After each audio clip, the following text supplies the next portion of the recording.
Hey guys, in this video I'm going to be going over a fun tournament game I played this past weekend at an event I helped run near where I live in Lexington, Kentucky. Now in this game I'm playing my friend and fellow Kentuckian Mark Edward Owens, who's a very strong player I've played many times in tournaments. But before I jump into the analysis, there's an important and funny backstory I need to tell you guys. So this was the first game following the lunch break on the Saturday of the tournament. Lunch was scheduled to end at 2:30 p.m., and any players who hadn't arrived back in the playing room by 2:45 p.m. would have their clock started. And with only 25 minutes per side for a tournament Scrabble game, having your clock started and losing a significant chunk of time if you were late could prove very costly. Now, several of my good friends came from pretty far out of town for this tournament, and some of them had never actually been to Kentucky before, so I wanted to make sure that while they were in town, they got to enjoy some fun and authentic Kentucky experiences. Now, if you know anything about Kentucky, it's probably that we're famous for our fried chicken. So I decided on Saturday to take a bunch of my friends to my favorite fried chicken place in Lexington. We all left the venue at around 1:30 p.m., and the fried chicken place was about a 15-minute drive away, so we figured we should have plenty of time to get there, enjoy a fun meal, and then get back well before games started at 2:30, or at the worst, before our clocks were started at 2:45.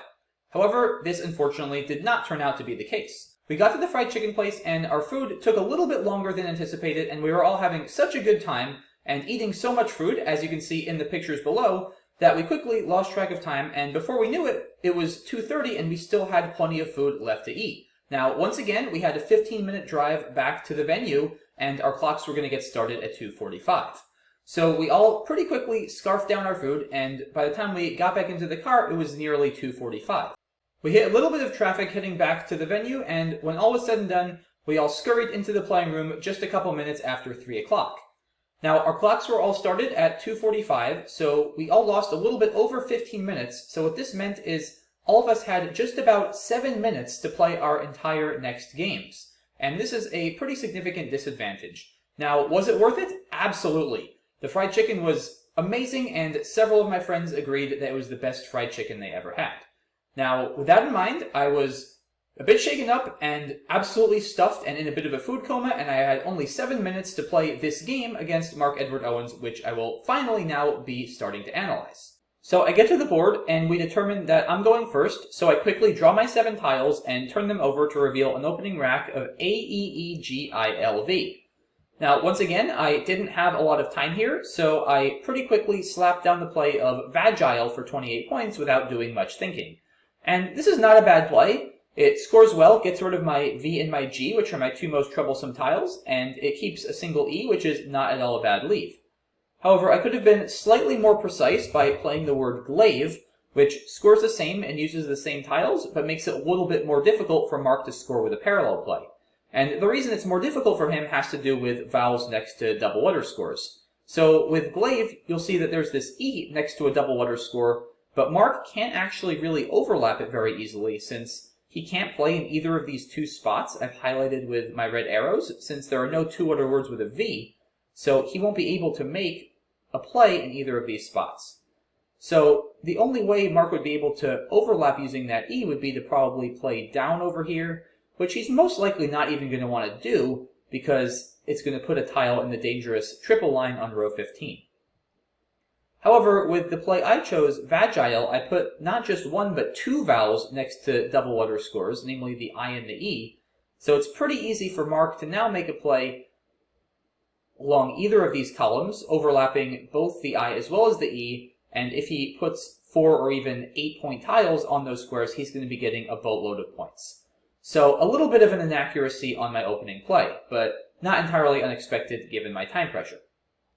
So Mark responds with foul over here for 23 points, and my next rack is CDEENNO, and I was purposefully trying to make sure to do as much of my thinking as possible on Mark's time while he was thinking, because once again I was down to about 7 minutes before the game even started.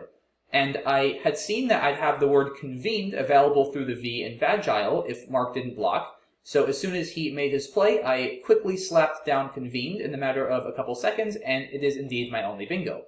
Mark responded with ejecta through this C, blowing the board wide open and putting an E in the middle of the triple line. Now, once again, I had been thinking as much as I could on Mark's turn, and with this ugly looking rack of OOPRRTW, I'd actually found a low probability 8-letter bingo here of Dropwort from the D in convened, and that is what I played very quickly. In retrospect, I probably should have at least spent a couple of seconds looking at the E in ejecta, as it's a very dangerous line. However, I don't really have anything great there. I could play Prower for 45 points. It wouldn't be the craziest idea to do this, since Dropwort scores 68, which isn't a ton for a bingo. So it's a 23-point sacrifice, but it does take out by far the most potent scoring spot on the board. I don't think it's the right play, and I certainly would have still played Dropwort if I considered this for longer. I would have probably thought for a little bit more if I had more time, but I think playing Dropwort quickly is reasonable given my time pressure.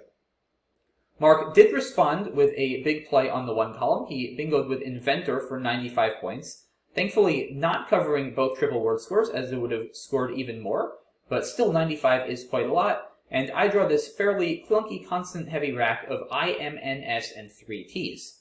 So the first thing I considered was something like Mitt over here, and I came close to playing this quite quickly, but just as I was about to do this, I noticed that I have the S, and Dropwort, the bingo I played on the previous turn, stopped one short of a double word score. So instead of that, I played the word Smit over here for 44 points.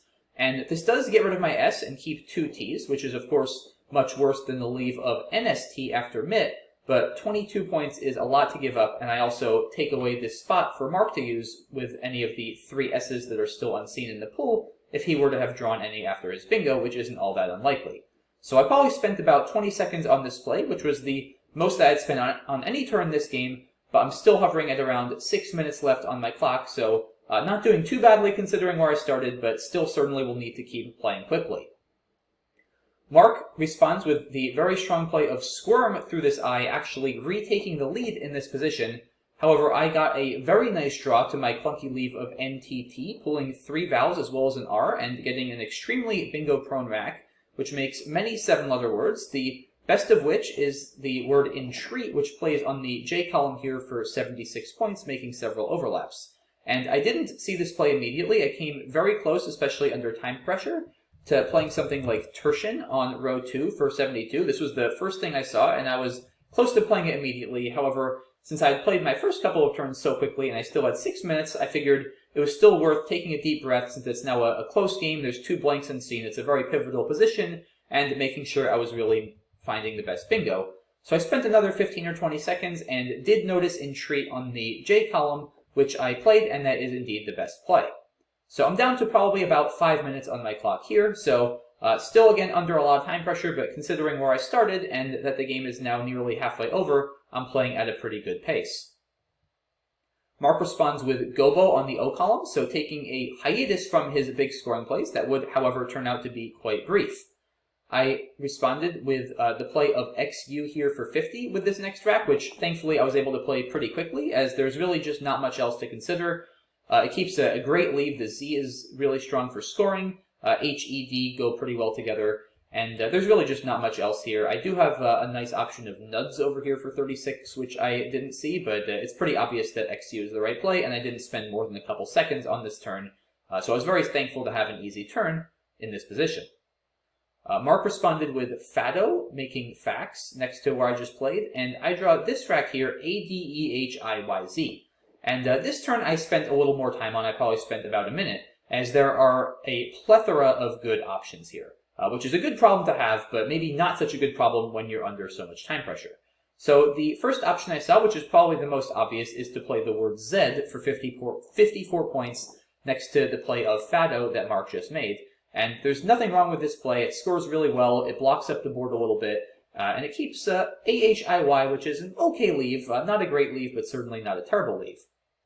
I also saw this option of Zaidi through the D, which seemed a little bit stronger as it scores the same amount of points as Z, but DEH is a bit of a stronger leave than AHIY. It's a bit more bingo friendly, and also with 4 more eyes unseen, I'm not too keen on keeping the eye on my rack if I can help it.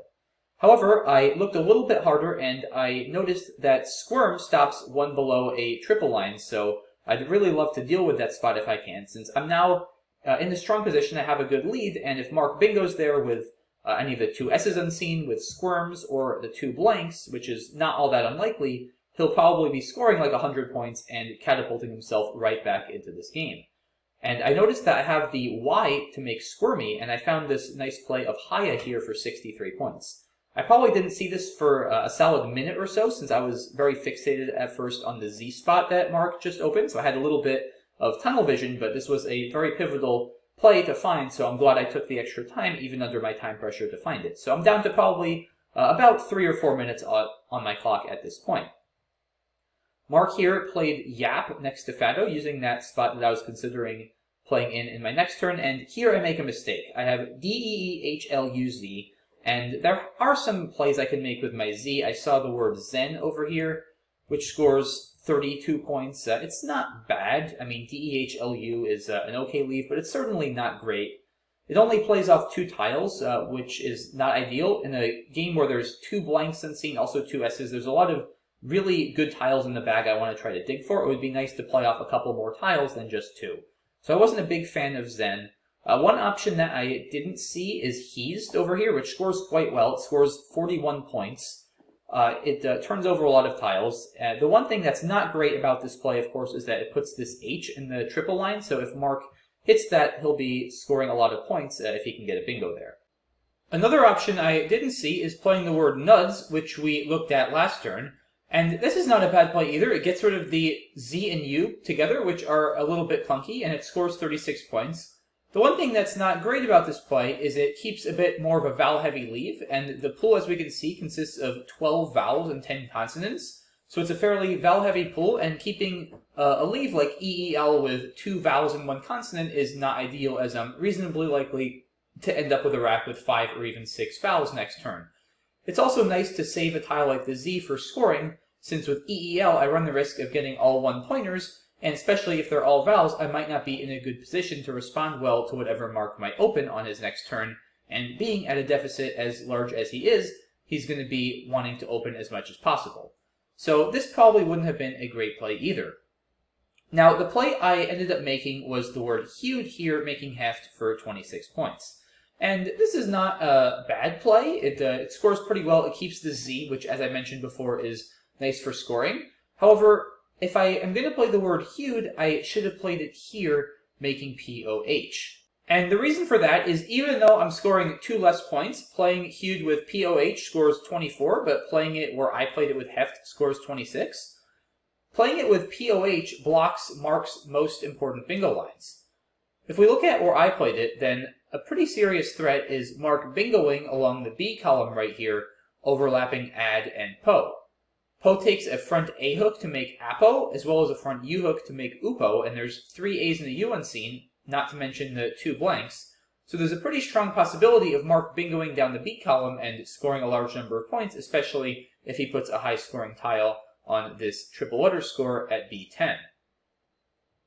He could also bingo down the E column, overlapping PO over here, and possibly AD as well. But if I play Hewed with POH, I'm taking away both of those possibilities from him, as there are no tiles that go in front of POH, and he now no longer has the E column available.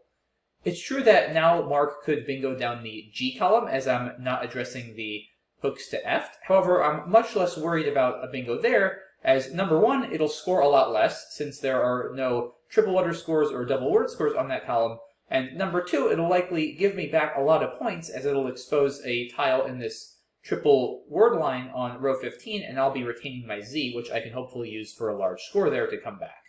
So Hewed for 24 down the E column addresses the significant threats much more effectively than Hewed on the G column for 26, and a 2-point sacrifice is a small price to pay for the increased defensive strength of the play down the E column, especially considering my lead is 105 points plus whatever I'm scoring this turn, which is quite large.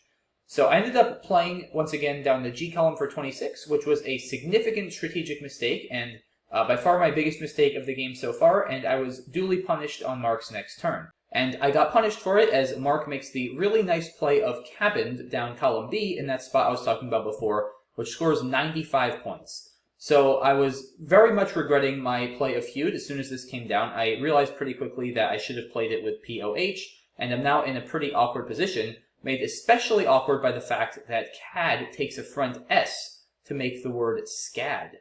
And not only that, but I have drawn poorly. I've drawn A, E, E, I out of the bag on a 4-tile pool. I don't have an S, and look at this pool, guys. There are only 6 tiles in the bag, so there's 13 tiles unseen to me. There are still 2 S's unseen, as well as a blank. There's some really good bingo tiles. There's an ING, there's an A, there's an R, and there's also a K, which Mark could use to score a lot of points in various spots. So there's a lot of danger lurking, and I don't have a lot of good tiles to deal with the most dangerous spots on the board, in particular the S-hook on CAD. So I'm faced with a very difficult decision here, and I had about 3 minutes left, and this is the turn on which I spent the majority of my remaining time. I spent about 2 minutes of my remaining 3 on this turn, as I knew it was going to be the most important decision yet of this game. And at first, I figured I would just play the word zine over here for 33 points, which is by far my best equity play. It scores well, it keeps AEEL, which is a little bit vowel heavy, but it's not terrible, especially given I have the last E's unseen, and with a pool that's so strong for bingos, I have a decent chance at getting a good rack in the endgame. And this play puts me up by 69 points, which is a decent amount. However, with this SCAD hook available, it felt far from secure. Because if Mark bingos there, even if he uses all one-pointers with something like raisins, he's still going to score 95 points and take about a 30-point lead.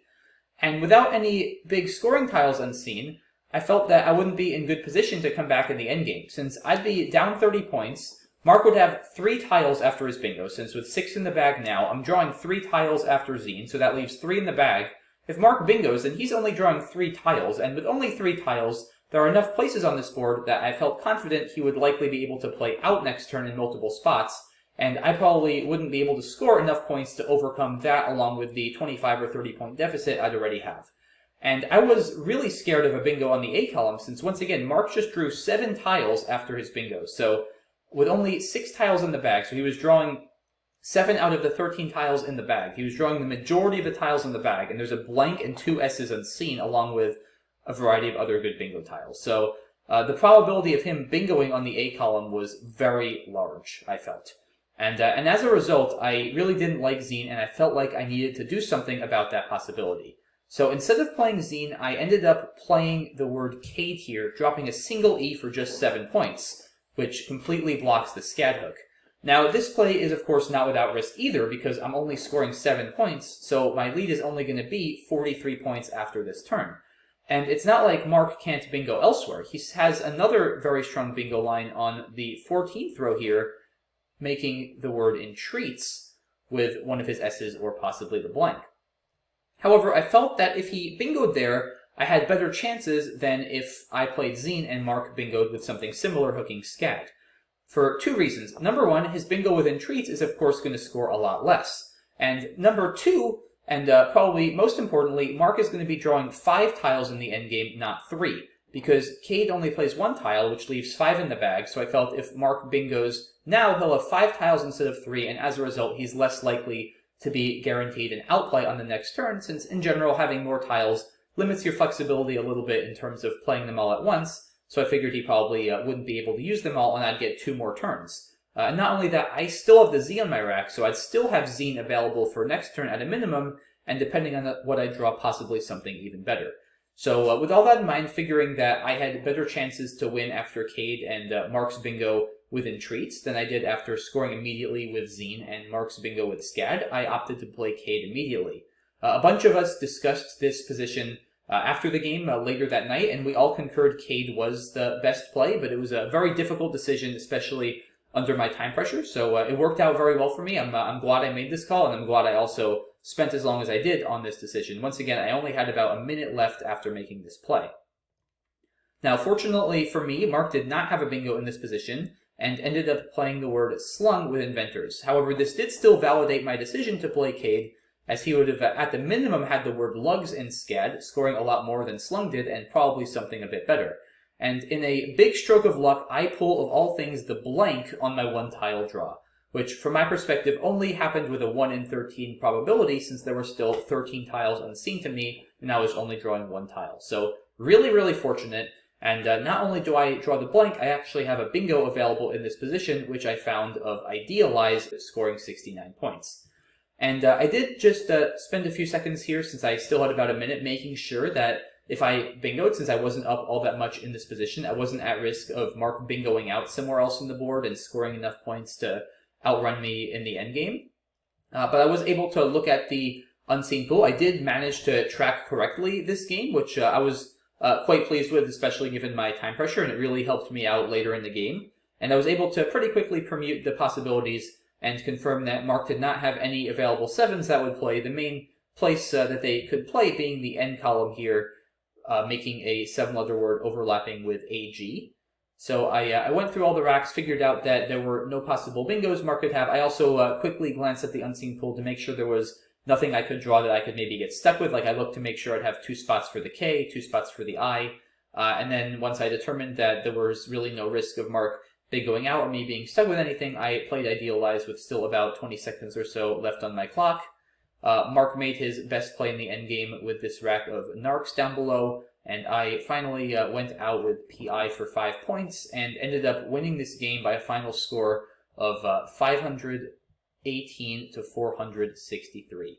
And I finished this game with about 10 seconds or so on my clock. As it turns out, I could have afforded to go over by a couple minutes, since in Scrabble, unlike chess, you don't lose automatically if you go over. It's a 10-point penalty per minute or portion thereof. So I could have gone over by a couple minutes here, but thankfully I didn't need to, and yeah, what a game. I mean, overall I played really well. The biggest mistake I think was Hewed, but other than that, things were quite solid, so really pleased with this game, especially given the circumstances of starting with only 7 minutes. Certainly Mark played really well too. He kept scoring a ton of points early on. He did a great job at keeping the board wide open for his comeback, and yeah, his play of Cabin really put me in a tough spot. So I think I made a good play with Cade, and definitely got a stroke of luck after, since if I didn't get the blank, if he had the blank and would have been able to bingo or threaten a lot of bingos, I could have been in a lot of trouble. So well played to Mark. Definitely he got some tough luck at the end there, but yeah, really fun game, and definitely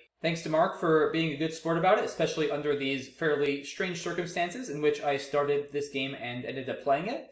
And yeah, so I don't know, is the moral of this story that one should always eat a huge meal of fried chicken for lunch and get to the tournament 18 minutes late and play the next game with 7 minutes on their clock? I don't think so. I mean, it worked out well for me here, but probably wouldn't work out well in the future in most cases, so definitely got a little bit lucky here, but yeah, very good story, and it turned out to be a heck of a game, so hope you guys enjoyed it and got a kick out of it, and yeah, I think I'll leave it at that for this video. So thanks for watching, guys, and I will see you soon for the next one. Have a good one. Bye-bye.